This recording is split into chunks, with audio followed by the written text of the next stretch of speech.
जय हिंद दोस्तों।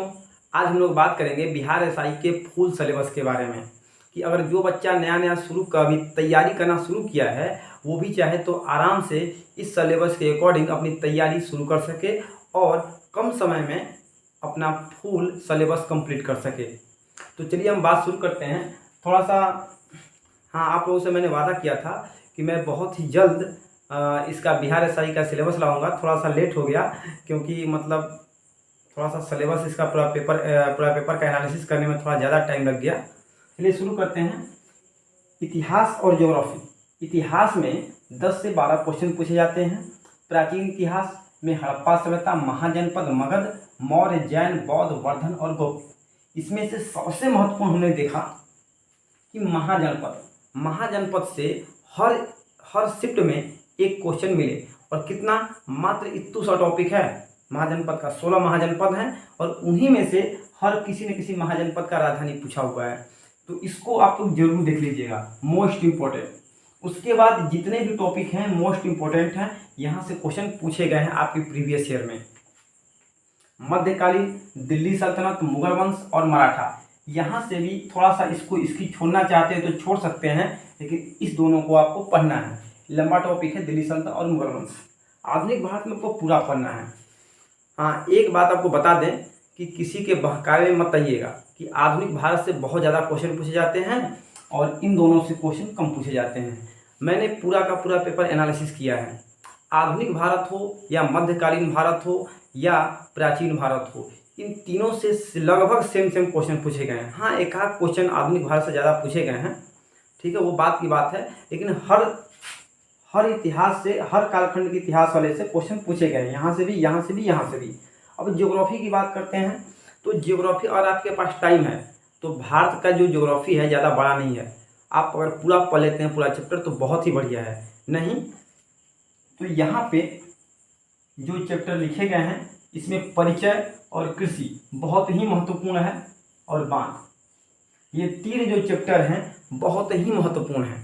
यहाँ से एक क्वेश्चन फिक्स रहता है, यहाँ से एक क्वेश्चन फिक्स रहता है, यहाँ से एक क्वेश्चन फिक्स रहता है। एक या दो क्वेश्चन भी हो सकते हैं यहाँ से, ऐसा बात नहीं है। भारत के पर्चे में जितने भी पड़ोसी देश हैं वो आ जाएंगे। कर्क रेखा, मकर रेखा, कर्क रेखा, मानक समय रेखा, ये सब सारे के सारे इसमें आ जाते हैं, ठीक है। अब यहाँ पे आपको भारत का परिचय पढ़ना है, साथ ही विश्व भूगोल को भी देख लेना है। सौरमंडल, सबसे पहले सौरमंडल, घास के मैदान और देश राजधानी मुद्रा, यहाँ से 3 से क्वेश्चन अक्सर पूछने की संभावना रहती है, लेकिन हालांकि यहाँ से क्वेश्चन कम पूछे गए हैं, उससे ज़्यादा क्वेश्चन यहाँ से भी पूछे गए हैं। यहाँ से कम क्वेश्चन पूछे गए हैं। तो आप पहले घास के मैदान, देश राजधानी मुद्रा पढ़ लेना, और घास और चट्टान, उसके बाद टाइम मिले तो वायुमंडल और सौरमंडल। वायुमंडल में वही क्षोभ मंडल, संताप मंडल, मध्यमंडल, बहिर्मंडल, आयन मंडल के बारे में पूछेगा आपसे क्वेश्चन। चलिए इसका स्क्रीनशॉट ले लीजिए, फिर हम लोग आगे चलते हैं वीडियो में।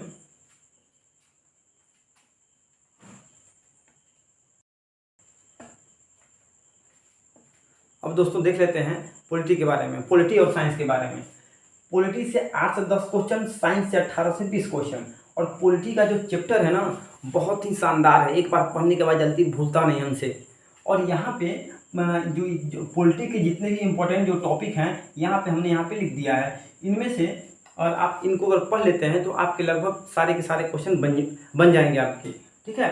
यहाँ पे पंचायती राज है, मौलिक अधिकार, प्रस्तावना, नीति निर्देशक सिद्धांत, अनुसूची हैं, भाग है संविधान के, राष्ट्रपति, उपराष्ट्रपति, महत्वपूर्ण अनुच्छेद है, संवैधानिक संशोधन बहुत ही महत्वपूर्ण टॉपिक, पंचायती राज बहुत ही महत्वपूर्ण टॉपिक है, मौलिक अधिकार, संसद, संविधान के स्रोत। संविधान के स्रोत का मतलब किस देश से संविधान में कौन सा चीज़ संविधान में किस देश से लिया गया, जैसे कि मौलिक अधिकार कहाँ से लिया गया, अमेरिका से, उसी तरह संविधान के स्रोत हैं ये। उसके बाद साइंस से 18 से 20 क्वेश्चन, इसमें से फिजिक्स, बायो और केमिस्ट्री, इनमें से सबसे ज़्यादा क्वेश्चन बायोलॉजी से, फिर फिजिक्स से, फिर केमिस्ट्री से पूछा जाता है। तो आपको इसी तरह ध्यान देना है, सबसे ज़्यादा बायोलॉजी पे ध्यान देना है, उसके बाद फिजिक्स पे, तब केमिस्ट्री पे ध्यान देना है।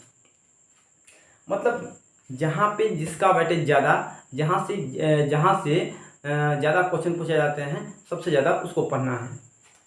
कोशिका विज्ञान में आपको बायोलॉजी में कोशिका विज्ञान देखना है, यहाँ से भी क्वेश्चन पूछे जाते हैं। मानव शरीर के तंत्र, इसमें आपके पाचन तंत्र, श्वसन तंत्र, रक्त परिसंचरण तंत्र, तंत्रिका तंत्र इत्यादि जितने भी मानव के जो तंत्र हैं उनके बारे में यहाँ पे जानकारी मिलती है।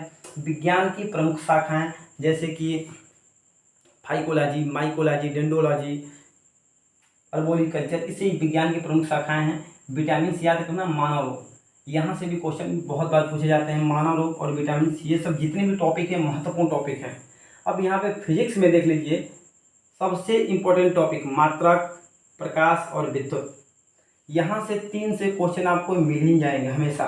उसके बाद उपकरण भी बढ़िया टॉपिक है, नाभिकीय विखंडन, रेडियो सक्रियता और ध्वनि, इन सबको पढ़ लेते हैं तो लगभग आपके सारे के सारे क्वेश्चन बनने की संभावना बढ़ जाती है। केमिस्ट्री है, केमिस्ट्री में सबसे पहले आपको ध्यान देना है कार्बन और उनकी यौगिक और रासायनिक नाम। यहाँ से 2021 वाले एग्जाम में हमने देखा है कि यहाँ से क्वेश्चन ज़्यादा पूछे गए हैं। जैसे कि ऐसे दे देगा, जिप्सम है, जिप्सम एक क्या है, यौगिक हो गया, तो उनके यौगिक के काम क्या है। जैसे दे देगा कि जिप्सम का काम क्या है या इसका उपयोग कहाँ पे होता है, वैसे इसका काम पूछ देता है। रासायनिक सूत्र, रासायनिक जो केमिस्ट्री है, रासायनिक सूत्र यहाँ पे पूछ देता है। आपको परमाणु संरचना, धातु अधातु, आवर्त सारणी, इस सबको ध्यान में दे लेना है। अब यहाँ से अगर इसको पूरा कंप्लीट कर लेते हैं आपका, तो लगभग यहाँ से 14 से 15 क्वेश्चन आपके बन जाएंगे एकदम श्योर गारंटी के साथ। ठीक है, तो अब यहाँ पे चलिए पहले इसका स्क्रीनशॉट ले लीजिए। ये कुछ मोस्ट इंपॉर्टेंट टॉपिक के बारे में बात कर लेते हैं, जो कि जहाँ से एसआई में क्वेश्चन हरदम पूछा है और पूछेगा हरदम। ये हैं वो मोस्ट टॉपिक। प्रमुख कप, खेल में जितने भी कप होते हैं उनके बारे में जरूर देख के जाइएगा।